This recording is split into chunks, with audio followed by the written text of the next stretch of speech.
ጽናትም ሆነች አባቷ ኪራ እንዳስታውስ ለምን አያደርጉትም? ይሄም ነገር የሚለው ሰውዬ እንግዲህ እዚህ ሰፈር መተህ እንደነበር አውቃለሁ ብሎ ሲለው ኪራ በጣም ብዙ ጥያቄዎችን መጠየቅ ጀምረዋል። የጽናትም አባት እውነቱን ለምን አልነገሩትም? ወይንስ ጽናት ለምን እውነቱን አትነግረውም? በጣም ብዙ አስተያየቶች አሉ። እኔም የምለው ነገር ይሄ ነው። ግን ድፍንፍን እያደረጉበት ልጁ አይምሮን እንዲጨነቅ እያደረጉት ነው። ስለዚህ እውነቱን ለኪራ ይንገሩት። ለምንድን ነው ለኪራ መናገር የፈሩት? እውነት ለመናገር በጣም ከባድ ነው። በዚህ አስተያየት በጭራሽ ልጁ ሊያስታውስ አይችልም። የናሆምም አባት ከባለቤቱ ጋር ታርቆ ወደ ቤት መመለስ አለበት። ምክንያቱም በተለይ በዚህ ምክንያት ምሩ እንድትጠላ እያደረገ ስለሆነ ወደ ቤት ይመለሰላለሁኝ። እስኪ እናንተስ ምን ትላላችሁ? ሰላም ውድ የተከበራችሁ የቻናሌ ተከታታዮች እንዴት ናችሁ? ከኔ ጋር ሁሉ ሰላም ነው። ሰላማችሁ ይብዛልኝ ባላችሁበት ውድ ቤተሰቦቼ። ለቻናሌ አዲስ ከሆናችሁ ሰብስክራይብ አድርጋችሁ ቤተሰቡ ነው። ነባሮች ዌልካም፣ እንኳን በሰላም መጣችሁ ብያለሁ ውዶቼ። እንግዲህ ተመልካቾቼ የጽናት ድራማ ዛሬ በተለመደው ሰዓት ይለቀቃል። የብዙዎቻችን ሀሳብ የብዙዎቻችን ጥያቄና መልስ ያጣንለት ነገር ምንድነው? ኪራ የሆነ ነገር በጠየቀ ጊዜ ለምንድነው እውነቱን የማይነግሩት? ትንሽ ግራ የተጋባሁበት ነገር ይሄ ነው።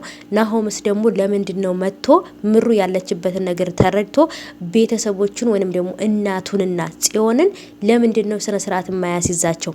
ናሆሜ ለስራ እንደወጣ ወደ ውጭ አውቃለሁ። ግን ቢሆንም አሁን ላይ ያለችበት ሁኔታ ምሩ ነፍሰ ጡር ናት፣ ታማሚ ናት። በተለይ የእነሱን ጭቅጭቅ የምትችልበት ቦታም ሆነ ሰዓት ጊዜ የላትም።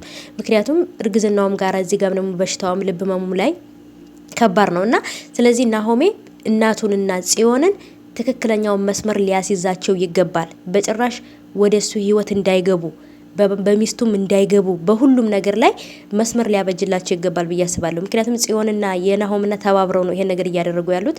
ግዴታ የሆነ ነገር ላይ መድረስ አለበት ናሆሜ ብዬ አስባለሁ። ምክንያቱም ምሩ አሁንም ተነስታ እንደባለፈው ጥላው እንዳትሄድ ብዬ ፈርቻለሁኝ።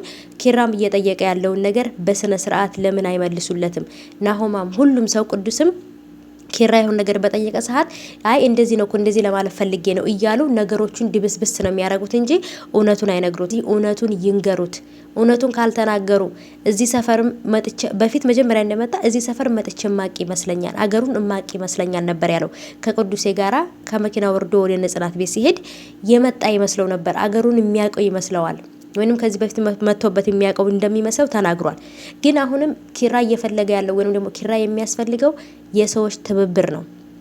ዶክተሮችም እንዳሉት ከሆነ ትብብር ካደረጋችሁለት በፊት የሚያደርገውን ነገር እንዲያደርግ ካደረጋችሁት ቶሎ የማስታወስ እድል አለው ብለዋል። ስለዚህ ለምንድን ነው የማይረዱት? ጽናትም የሆነ ነገር ትላለች፣ ቀስ ብለህ ነገሩን ትደርስበታለህ፣ ቀስ ብለህ ነገሩን ታውቀዋለህ ነው የምትለው እንጂ በጭራሽ ልትነግረው ፈቃደኛ አይደለችም። ይሄ ነገር ደግሞ ኪራ ቶሎ ነገሮችን እንዳያስታውስ እያገደው ነው ብዬ አስባለሁ ማለት ነውና እናንተስ ምን ትላላችሁ ቤተሰቦቼ? አሁንም ይሄ ነገር የሚለው ሰውዬ ከዚህ በፊት ታውቃለህ፣ ውስጡን በደንብ አድርገህ ስለምታውቅ ትሸውደኛለህ ብዬ አላስብም ምናምን ነው ያለው ማለት ነውና እኔ ከዚህ በፊት መጥቼ አላውቅም እናና ንገረኝ ምናምን እያለው ነበር። እሱም ትቶት ይሄደው ማለት ነው። እሱ ራሱ ምን አለበት እውነቱን ፍርጥርጥ አድርጎ ከጽናት ጋር መተህ ነበር ምናምን ከዚህ ስትመለስ ነው መኪና አደጋ የደረሰበት ብሎ ቢነግረው ብዬ ተመኘው ማለት ነው። ግን ማንም ሰው እየነገረው አይደለም። በቃ የሆነ ነገር ይጀምሩለታል፣ ሳይጨርሱለት ነው የሚሄዱት ማለት ነው ሁሉም እና ብቻ ደግሞ በነገራችን ላይ የኪያ ሀብል ቤት ውስጥ እንደጠፋ ነበር ለጨበር እየነገረቻት። ሀብሉንም ማን እንደወሰደው በነገራችን ላይ ልጁ እንደወሰደው አውቃለች። ምክንያቱም ልጁ እዚህ ቤት የመጣው ጌጣጌጥና የሆነ ነገር ፈልጎ ስለሆነ በተለይ ደግሞ ጨበርዬ የያዘችውን ዳይመንድ ፈልጎ ነው የመጣው። ዳይመንዱ ጨበርዬ እጅ ጋር እንዳለ ኢንፎርሜሽን ስላለው ነው የመጣው። ግን ይሄ ዳይመንድ ቤት ውስጥ እንዳለ ጽናትም ኪራም ቤታቸው ውስጥ ምን እየተፈጠረ እንደሆነ አያውቁም። ብቻ ግን ነገሮች እየተወሳሰፉ ነው ማለት ነው ውዶቼ። እስቲ ምን እንደሚፈጠር እንግዲህ በዛሬው ክፍል ደግሞ እናያለን። ቦርጮም እንግዲህ እችን የምትመስል ፍቅረኛ ይዟል። አበባ ሰጥተው ያንን አበባ ይዞ በቃ እንዲህ ነገር ባይልሽ ነገር ተሸክሜ ሻኖርሽ ነበር የሚለውን ዘፈን ከፍቶ እየዞረ ነው። ነቀለ